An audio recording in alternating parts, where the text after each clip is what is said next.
Hello everyone! In today's devlog, we're going to be showing my approach to working on a framework on which to make a game. Specifically in the planning stage before I even touch the engine to make a game.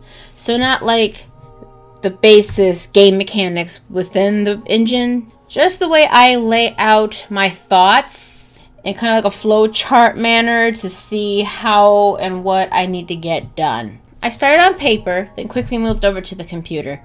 Mainly because there was so many lists, it would end up just being pages and pages, and I like a list all in one place so I could just look at the whole thing. So I just kind of just moved to the computer. I'm using Miro.com, which is basically a whiteboard style website with virtual sticky notes and things. It's kind of like online stationery. I'm sure there are other better places. This is kind of the first one I found and I just started using it. I used one a long time ago, but I have no clue what it's called, unfortunately, because I kind of preferred that one. But that's okay. On this site, I lay out my framework in the form of breaking down what I need to do into different flowchart style lists. For me, it helps organize my thoughts. The first flowchart had the basis of what's the game's premise, then what features do I want in the game. The other chart is what artwork do I need to make. The game this chart is for my remake of Fluffertini's Pizza Constructor. And to get a feel for what it is that I want to improve or change, I just opened the game and played with it and then wrote things that I want to add, change, or fix. I'm using a game I've already made in the past, so I don't need to come up with a new game entirely. I have the basic mechanics and stuff already there. I just want to see how to improve it. So I have my base. I just have to learn how to recreate this in a new engine and also see if I can add improvements I want. For instance, I want to see if there is a way to learn how to rotate pizza toppings to make them feel more random. I want this for a few reasons. One, less assets, which makes the game not as big, especially since I want to upload to itch.io if I think it's good enough. They have a limit amount of either assets or instances. I don't remember, but they have a limit of something, so this is good for that. I also want to see if there is a way to rotate it because it kind of just makes sense. When you buy a pizza, everything is pointed in a different direction. Like no one's individually placing down the mushrooms in a single row. Like grid paper, and no one's doing that. So it would look more random that way instead of having like a mushroom, just to keep the example going. You just place in random spots but it's pointing the same way. So if you like press shift and rotate or something, it would be more interesting to make your pizza look better. I know it's a simple game, but like, why not? It's fun. It might be unnecessary for such a simple game, but I think it would be cool even if no one uses it. It's there. Why not? That's if I get it to work. Another reason to do this is to see what your framework will be to make a prototype first. I've seen multiple videos in a row from multiple people that say, make a prototype first, which is something I don't do. I tend to just make a thing, add art, make more of the thing, add art, which is probably not what you're supposed to do. And yeah, so I'm gonna try and follow their advice. It's really hard for me to like make a game that I know looks hideous at the start, which is how all games start, I know, but art is my passion, and I love making games and I like making them pretty. So this whole like programming, visual scripting stuff, this is more to make my dreams come true than the actual part that I like. So for me to follow that advice, I have to know what I'm making. I have to have it all laid out, see it, just so it's easier for me to stay focused on the one thing.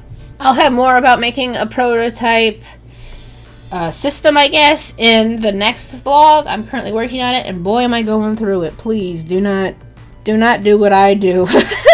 Take the next vlog as a learning experience of what not to do first. So to end out this vlog, I'm going to switch on over to me showing you around the actual chart. I know you've seen the whole chart like sped up in the background the whole time, but I want to like walk you through the chart, even though it might be obvious just from watching the speed up part, but why not walk you through it anyway? And that's going to be the rest of the vlog. So yeah, we're just going to switch on over to that last part of the vlog. And I do not remember if I did an outro in that other clip, so if I didn't, I hope you all enjoyed this vlog. Please like, subscribe, share, all that annoying stuff you're tired of hearing. And we're just gonna switch on over to the last clip. So here's my little thing, my little like chart list thing or whatever. And here is the first thing I did. So first I went with game premise. What is the point of the game? Why are we playing this? Game premise is to drag and drop pizza toppings onto a base selected in the menu. That's confusing if you're not in my brain, because why am I saying selected in the menu? What I mean by that is you can pick out a different base in the menu and then you put the toppings on top of the base. So that's what that means. And then I wanted to do what features do I want. So drag and drop, obviously, because you want to drag it and drop it on. Object rotation in game. I don't have that in the other one, and I would love for it to like rotate. Drop menus, but with a question mark, because I was thinking, what if I like had like a category for like meat, cheese, vegetables, and then you can like click a little like drop menu and like drag those and then put it back up. That might be a little much though. I don't think people really want to click that much to do a simple game, so I probably won't do it. But it's an idea, so I wrote it down. Right click to erase object. I have this in the old game and I like it. It's just my old game was buggy, so it erases multiple toppings. I would have to have it so it doesn't erase multiples. I don't know how to do that, but you know, we'll figure it out. And then you have to be able to pick a base, which what I did in Game Maker is I got the images that I made for the base and I turned those into buttons, and then you just click on the button and it takes you to the room that has that specific base. Topping labels. I don't know that I have to program that in. I could always just make like a chart, you know, and then I can just make it so I can basically make it so the background has the names of everything and I just place the objects there. Or I can make the background have all of the toppings on it, and then when I click on it, the object spawns. That could work. I'm not quite sure which one is better, but we'll figure it out. And then restart room. So let's say you don't like your pizza or you don't want to go to another base, but you want to make another pizza. You just click restart the room. Of course, take a screenshot before you do it, because once you do it, it's gone forever. Then we have down here menu features, settings for sound / music. I learned you can do this in Gdevelop. Yeah, Gdevelop. I learned you can do this in Gdevelop, and I don't remember how to do it, but I saw a tutorial on it, so I know it's possible. I know I have instructions, so I want to do that. Then I want a how to play menu, which is basically just going to be an image saying how to play it. It's not going to be that deep. Exit button, play game button, you know. And for the buttons, I want the buttons to light up and make sounds when you hover over them. So that's that. And then over here we have to do very simple: make framework, draw artwork, learn. I would say there's a lot more to do just from this right here. But then we have art to do. Then we have toppings, bases, menus. Now this is what I want to add. If there's any other topping that you all like, feel free to suggest it. Not promising it'll be in the game, but I'm open to adding more. I don't know. We'll see. But suggest anyway. It might show up. I don't know. So yeah, we have toppings. We have like the meat and the vegetables. Chicken is new and broccoli is new. I figured, well, I'm making the game over. I might as well add more stuff, right? So broccoli and chicken are both new. I've had chicken pizzas before, and I think I've had pizza with broccoli on it. I don't know. I like broccoli, so I would probably like it if there's a lot of cheese. All these other vegetables are new. When it says ×2 or ×3, that means there's variations. Like for peppers, I would have red peppers and green peppers. I might even add more than just red and green. I might also add yellow and orange, but we will see. Onion ×2 will be red onion and yellow onion.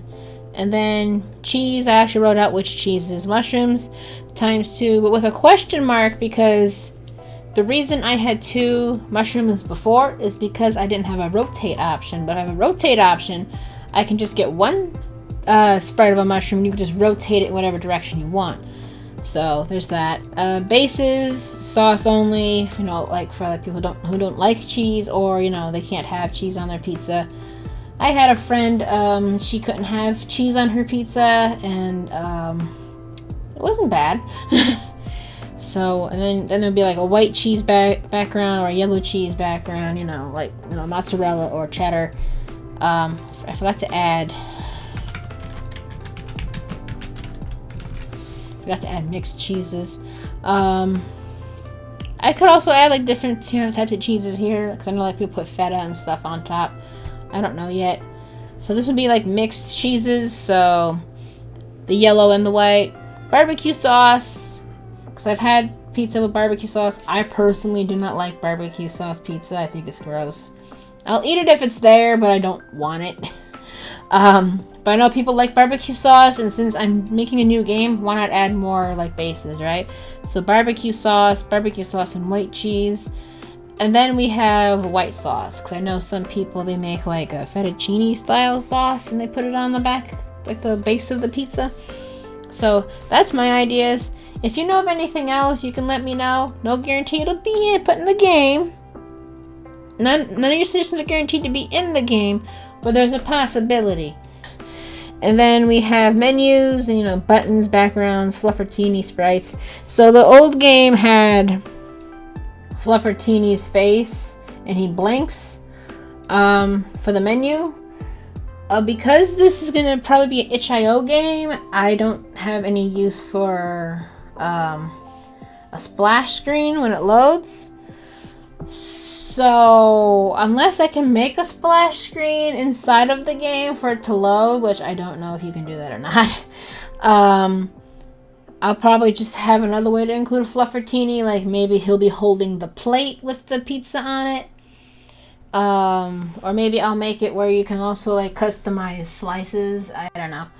But I want Fluffertini in some way, because it's his pizza constructor, right? So, and then for this is the buttons that I need to make. I need to make settings, how to play, restart room, exit, play game button. So that's the basis of what I have to do, and it's a lot. And mind you, this is a very simple game. Let me just load the old one. Just a reminder, this is the old game. This is it.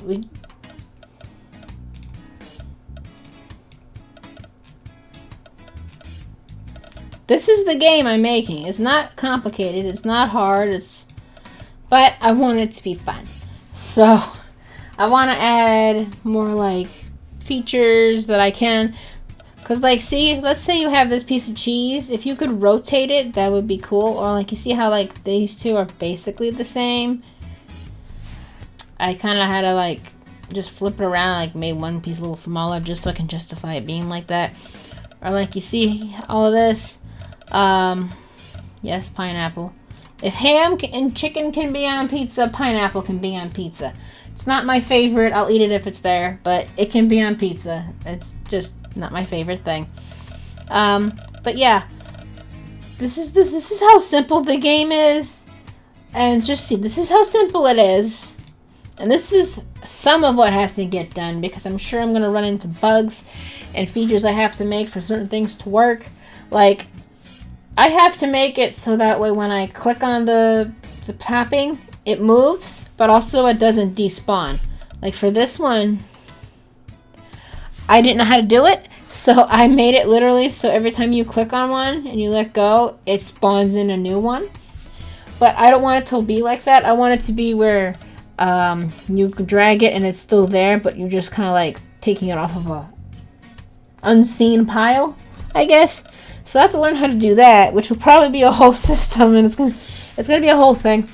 But it's also my easiest and simplest game to play, so I figured why not remake the easiest game I have. And it's also my favorite, not gonna lie. This artwork hasn't aged well. But yeah, that's all the game is, and I have all of this to do. So I'm gonna go and figure out what I'm gonna start on. I need to make a prototype, but I also want artwork for it. So I might just make like 2 or 3 toppings just so I can have a prototype made. Make one base that's not even that good. you know, just make some ugly artwork, but it'll get the job done. I was gonna try pixel art for this project, but I don't think it'll fit the project, so a different game I'll try pixel art. I have plenty of game ideas.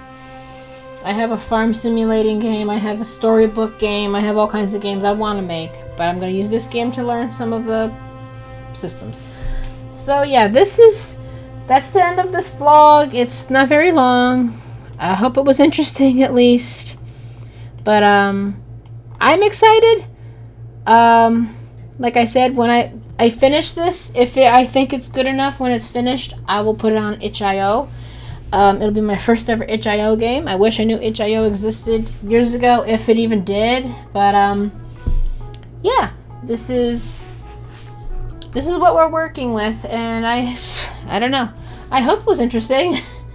I'm gonna stop rambling now, and I hope you all have a good day. Please like, subscribe, share, comment, all that fun stuff.